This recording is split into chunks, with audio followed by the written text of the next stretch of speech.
Hello, let's read the question first. The question says, then figure an electron with initial kinetic energy 5 kiloelectron enters region 1 at time t equal to 0. Region contains uniform magnetic field directed into plane of paper with magnitude 0.01 Tesla. Electron goes through half circle and then exits region 1, headed towards region 2 across gap of 25 centimeter. There is an electric potential difference delta V 2000 volt across the gap with such a polarity that electron speed increases uniformly as it traverses the gap. Region 2 contains uniform magnetic field directed out of planar page with magnitude 0.02 Tesla. The electron goes through half circle and then leaves region 2. At what time t does it leaves? So students सबसे पहले आपको समझना होगा की concept क्या use हो रहा है. सो की concept is motion of particle inside magnetic field. Motion of particle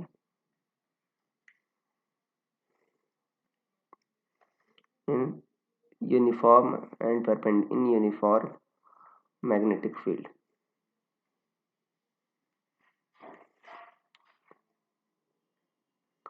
मतलब चार्ज पार्टिकल के बारे में बात कर रहे हैं बच्चों. अगर मतलब कोई चार्ज पार्टिकल है और अगर इसकी वेलोसिटी बच्चों ऐसी है कि मैग्नेटिक फील्ड के परपेंडिकुलर है, मतलब v क्या है, परपेंडिकुलर टू मैग्नेटिक फील्ड है, मान लो तो उस केस में बच्चों पार्टिकल क्या होता है आपका सर्कुलर मोशन ठीक है जाता है. तो जो आपका सेंट्रीपिटल फोर्स होता है बच्चों सर्कुलर मोशन करता है. सेंट्रीपिटल फोर्स जो होता है आपको पता है मैग्नेटिक फोर्स प्रोवाइड करता है. मैग्नेटिक फोर्स का मैग्नीट्यूड क्या होता है Q B sine theta. Theta क्या है वी और बी के बीच एंगल, वी और बी परपेंडिकुलर है राइट. तो थीटा यहाँ पर क्या होगा आपका 90 डिग्री होगा. तो जो एफ एम आएगा बच्चों आपका एफ एम मैग्नेटिक वो क्या आएगा क्यू वी बी आएगा बच्चों. इस केस में कितना आएगा क्यू वी बी आएगा कि साइन 91 होता है. और यही आपका सेंट्रीपिटल फोर्स प्रोवाइड करेगा M V square by R. मान लो रेडियस क्या है आर. तो ये आपका v पावर कैंसिल कर देगा.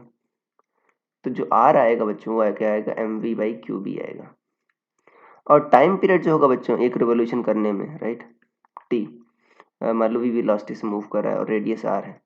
तो टाइम पीरियड जो होगा एक चक्कर पूरा करने में लगा समय,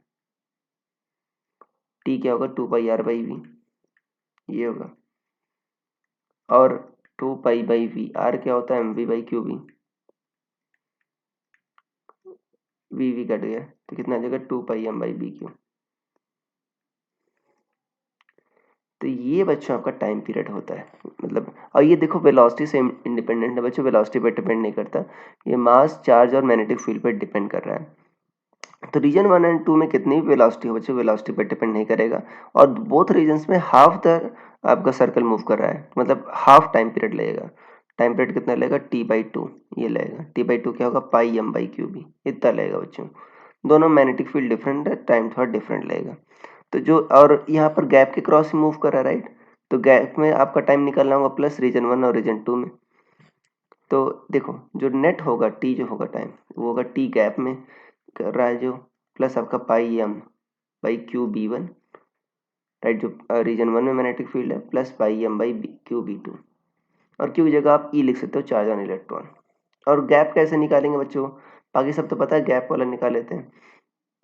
अब यहाँ पर बच्चों रीजन 1 से जब निकलता है राइट तो इसकी स्पीड कैसे पता कर लेंगे. देखो काइनेटिक जो आपका मैग्नेटिक फील्ड है बच्चों वो आपका जो फोर्स लगाती है वो वेलोसिटी के परपेंडिकुलर लगाती है. तो वो आपकी स्पीड में चेंज नहीं करती राइट. तो उस केस में आपका जो स्पीड होगी पहले जो रहेगी वही इधर भी रही होगी.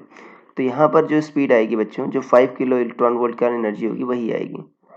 तो यहाँ पर देखो स्पीड कितनी निकालोगे यू कैसे निकालोगे क्यू डेल्टा वी. ये बच्चों क्या होती है यही एनर्जी होती है और यही बच्चों आपकी kinetic energy half M U square. तो यू कितना हो जाएगा 2 Q delta V by M इसका स्क्वायर रूट ये हो जाएगा राइट. तो यहाँ यू आ गया. और अब कितना चलना है बच्चों 25 सेंटीमीटर मुझे ट्रैवर्स करना है. तो एस इज इक्वल टू क्या होता है you T plus half A T square.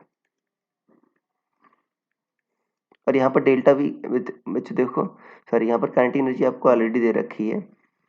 तो यहाँ पर 5 किलो इलेक्ट्रॉन वोल्ट है राइट. तो यहाँ पर क्या रखोगे 2 इंटू 5 इंटू इलेक्ट्रॉन वोल्ट मतलब आपका किलो है ना, 5×10⁻³ इलेक्ट्रॉन मतलब 1.6 × 10⁻19। तो ये है बच्चों आपका, तो इतना है बच्चों आपका एनर्जी आपको डायरेक्ट दे रखी है, और अपॉन क्या होगा आपका m, राइट। यहाँ पर आपको जो एनर्जी है बच्चों यहाँ पर डायरेक्ट दे रखी है 5 किलो इलेक्ट्रॉन वोल्ट। तो 5 इंटू 10⁻³ इंटू 1.6 × 10⁻19 ये आपको ऑलरेडी दे रखी है आपको। तो यहाँ पर क्या करना होगा आपको, मल्टीप्लाई कर दो 2 से, डिवाइड बाई m, ये आ जाएगा। मास कितना होता है 9 इंटू 9.1 इंटू 10⁻31 फॉर इलेक्ट्रॉन, इतना होता है। तो ये आ गया।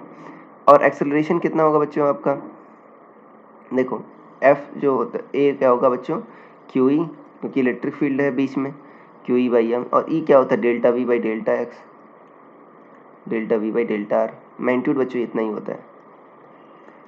और गैप के बीच देखो आप, ये कितना होगा E by m into delta V कितना है 2000 बाई बीच का जो डिस्टेंस है वो कितना है आपका 25 सेंटीमीटर, राइट। बीच का जो गैप है 25 सेंटीमीटर मतलब 0.25, इतना आ जाएगा। तो यहाँ पर वैल्यू रख देते हैं, तो आपकी वैल्यू ठीक है ना, यहाँ से आपका आंसर आ जाएगा S is equal to U T plus half A T square. S कितना है 0.25, U T plus half A T square.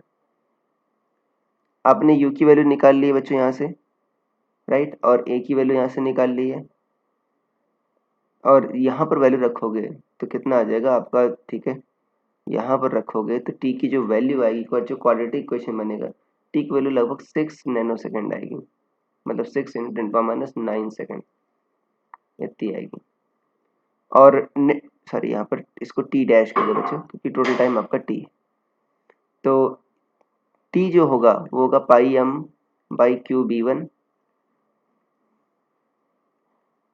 Plus pi m by Q B two, और जो क्यू जो गैप वाली आई बच्चों 6 नैनो सेकेंड आई, 6 × 10⁻9।